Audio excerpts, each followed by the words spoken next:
As the curtain starts to close on the college season, the annual awards await, as does the question, who is the most outstanding player in college football? Trying to pick from a pool of 10,000 plus is no easy task, but two names have towered above the rest, Ashton Jeanty and Travis Hunter. Jeanty joined the elite 30-touchdown club, powering an undermanned Boise State to an incredible playoff bye. Travis Hunter, meanwhile, looks to be a once-in-a-generation athletic talent, somehow playing both sides of the ball at a top 5 level. Who should be crowned king come Saturday night? Well, you know us, roll the tape. A walking first down, Ashton Jeanty shattered defenses as quickly as he did records, pinballing his way through players for earth-shaking runs. Elite-level contact balance leaves bodies cascading off him.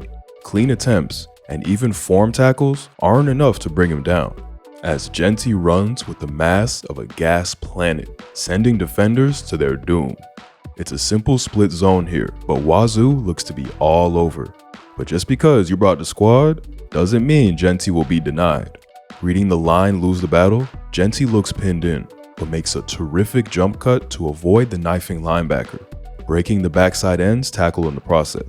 The will is there to fill the cutback, but Jeanty tanks his hit too, spinning clean only to find another 2 defenders ready for him. He drops his weight and runs through the first, carrying the second man through a diving attempt from the safety, dragging them both to the goal line for 6. And this is a regular occurrence. Stretch lead here against the #1 team in the country, and Jeanty's pinballing his way through again.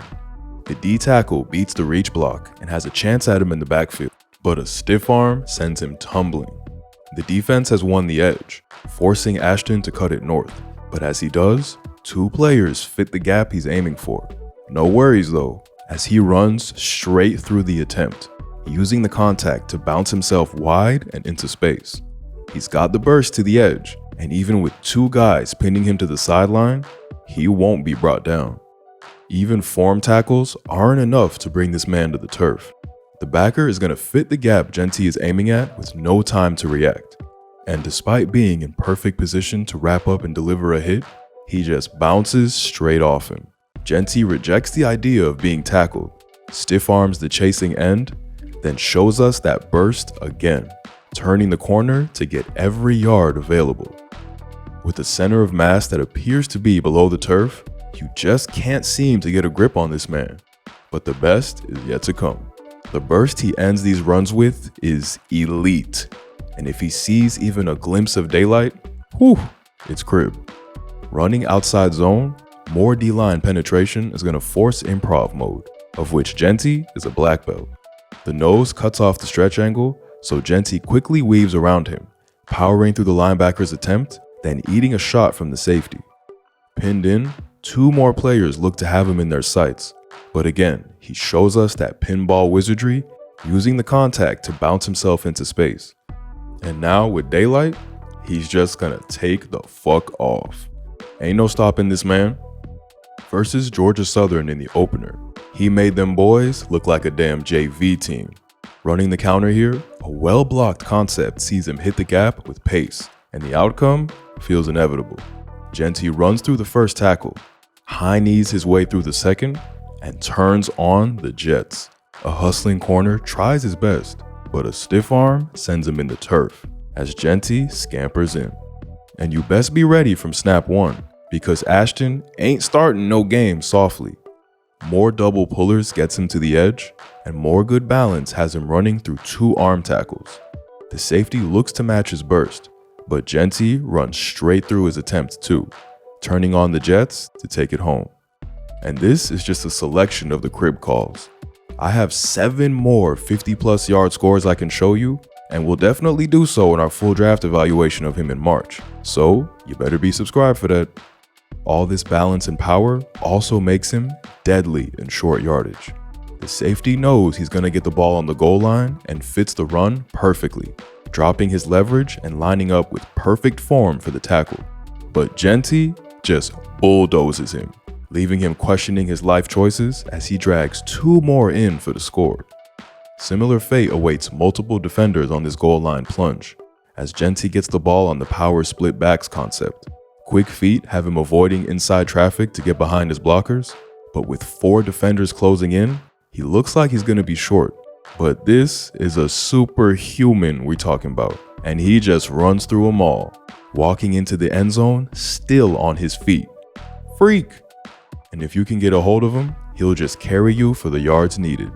The first guy never takes him down, as Genty says happy birthday to the ground. Then, when a second guy comes in too high, he just drives his legs, carrying him for the first. Far from just power and burst, Genty rounds out the skill set with terrific moves, opening even more avenues to attack. When defenders break the line, he's got the feet to shake them, dodging this lineman's attempt, setting up the linebacker with a shimmy, and then stiff-arming him to get wide. The safety tries to line him up for the hit, but Genty runs straight through him. Then stiff arms a second dude before finally being tripped up. Getting the ball on the quick pitch, his vision and moves are on good display again. The corner comes screaming downhill to own the edge, but great contact balance and cutting sends him flying by. However, this feeds Genty right into the path of 2 more defenders. Another cut avoids the next man with a further juke to avoid more incoming traffic, finding the space to bring this inside the 5. And here's the burst, power, and jukes all put together. Good blocking opens a hole for him to burst through, lining him up one-on-one with the safety. Genty only gives him half a man to aim at though, spinning off the contact to find daylight. A filthy juke sends 3 defenders colliding, then a jump cut clears him of the help defender, turning on the jets to get the corner and bring this in for 6. When it comes to the passing game, Genty is mostly a check down catcher, but his power and moves remain once he gets the ball. More about this and his thunderous pass pro in our draft evaluation. Sensationalism has corrupted our ability to use hyperbole in 2024. But when I say Travis Hunter is doing something we haven't seen for a generation, y'all, I mean it. You have to go back all the way to 1996 to find a college or pro player who played at least 1,400 snaps in a season, when his own head coach, Deion Sanders, played both ways for Dallas. Now, snaps are just a counting stat. What's incredible, however, is the skill level he displays at both receiver and corner. His route tree has been limited to the basic 9 routes playing in a spread offense, but he still showed great work on releases and quick controlled footwork to leave defenders dumbfounded. Asked to run a million hitches and curls, he can do it in his sleep with incredibly efficient footwork. He's out the blocks fast to sell the deep ball before slamming on the brakes, breaking back to his QB fast. Then watch the receiver smarts. He keeps working back to his QB to maintain his separation, jukes a defender, and then shimmies another before putting his head down. You see his full release package on slant routes, and this one is filthy. Watch him split his feet and avoid the corner's jab, freeze him with the stutter, then blow by him with a filthy cut to the inside, creating a wide open throw for Shedeur. These fast feet and cutting make him deadly with the ball in his hands, regularly leaving defenders in the dust. Another quick hitch here has him catching the ball on the flat and feeling the defender close in on him. He hits him with a move straight away to break free. With a pass to the sideline now available, he gears up to top speed, obliterating the safety's angle to take this in for 6. He's the sort of athlete you just gotta find ways to get the ball, because he'll make something special happen. They call a Philly special here for him on the goal line against the Utes, but the defense are all over it, forcing him into improv mode. The corner reads Shedeur leak out, and 4 defenders are in the backfield hunting him down. So Travis backs up to create space, redirects left, then spots a gap, putting his foot on the accelerator and hitting a filthy juke to find the score. And it doesn't have to be fancy trick plays. A wide receiver screen is enough to show his magic. A nice juke off the catch finds a crease, and again, he's reaching top speed in just a few steps, taking this all the way to the crib. Silky smooth footwork and breakaway speed only matter if you can catch the ball. And here, Travis is truly elite, mixing fight, tracking, and body control to bring in the impossible. He's always looking to attack the ball, aiming to catch it at its apex to make it his. He lulls the corner to sleep before cutting his way on the slant, and look at the extension, catching the high ball with strong hands away from the defender, then reaching for the first. When you cut your way open, you're expected to catch it as a receiver, but Hunter has the next level ability to bail out late throws and still be open even when he's covered. Colorado's concept will get Hunter open on the crosser, but running this into the condensing field, Shedeur needs to hit this in rhythm to find the gaps between the zones. He's late to it, and the corner and safety can make a play, but Hunter denies them the opportunity, going sky high for the snag, maintaining possession through the helicopter hit. His tracking is top tier, reading the flight of the ball and maneuvering his body to catch even the most impossible of passes. He gets outside his man on the release here, and you know he has the speed to burn him on the go, but the ball's a little short and he's gonna need to react. Reading the flight, he turns his body 180 to track it, backpedaling to align with the flight and make this almost a back shoulder ball. But as he does, the corner basically mugs him. Travis is undeterred by the tackle though, catching this through the egregious pass interference. Running a sail route here in the red zone, his job is to beat the corner to the back pylon and give his QB a window. He starts with the stutter before attacking hard inside to sell the crosser. Then, when he feels the corner getting close, bends his route over the top to get to that back pylon. The corner, however, plays this excellently, never biting too hard and sitting in his back pocket. Shedeur's still gonna go to his boy though, throwing this back shoulder to give him a chance, and Hunter pays off the love, twirling back and tapping 2 down for the NFL catch. And watch the body control again here. He gets himself open on the dig, but the ball's fired fast behind him. No problem for Travis, who completely stops his momentum and somehow reaches behind himself to pull this in. There's more to the puzzle of playing receiver than just catching and running, and Hunter elevates himself again here, already showing an elite understanding for space, drifting his body and route to find gaps against the zone. This skill translates extremely well to the scramble drill, where Travis shows both an understanding of space and an all-out effort to get open, hustling his ass off despite playing twice as many snaps as anyone else. We'll get into all of this in much more detail on our draft profile video. So far, we've only been talking about Travis the receiver, but many think he's an even better corner. Comfortable in both man and zone, Travis is a physical DB with a nose for the football, continuing his football smarts to the defensive side of the ball. Able to play both inside and out, Hunter displayed sticky coverage throughout the tree in 24, smothering routes shut with close quarters aggression. All over this deep spot route, watch the footwork to match the release and then the physical nature to try to throw off the timing. He opens up and gets into his back pocket, pirouetting perfectly when the receiver tries to undercut him. Then reads the sit down, attaching to his man and looking back for the ball. He runs the last bit of the route for him, attacking the ball and getting a hand to the wide one. This body control and footwork showed off real well in close quarters, and this is perfect slant coverage. Playing off this time, he can read the cut and break hard with the receiver, getting onto his hip and then undercutting the ball when he sees the QB release. Full extension for the breakup. And here it is on the out. As soon as the receiver shows his intention, he's breaking downhill, eyes on the QB, leaping in front for the perfectly timed swat.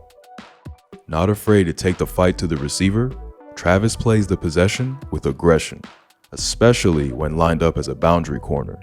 He doesn't like giving free releases and will do his best to shove you into the sideline. You'll get called for a penalty in the NFL for this, but you like to see the fight. Having trapped his man to the boundary, watch Travis bump his man when he reaches the sticks, trying to throw off the timing of any cut. The receiver is forced to round his dig at a later depth, and Hunter sits in his back pocket, eyes now back to the QB reading. It's fourth, and the QB's gotta force it, allowing Travis to attack the ball, picking this off to seal the game. And he's got a knack for that big moment. He lacks any real form, but he can lay a hit. booming this ball loose for the game-winning turnover in OT. His football sense is next level, and he'll read plays and blow them up too. Playing both sides of the ball will give you a unique perspective on the game, and you can see Travis's smarts all over his defensive film.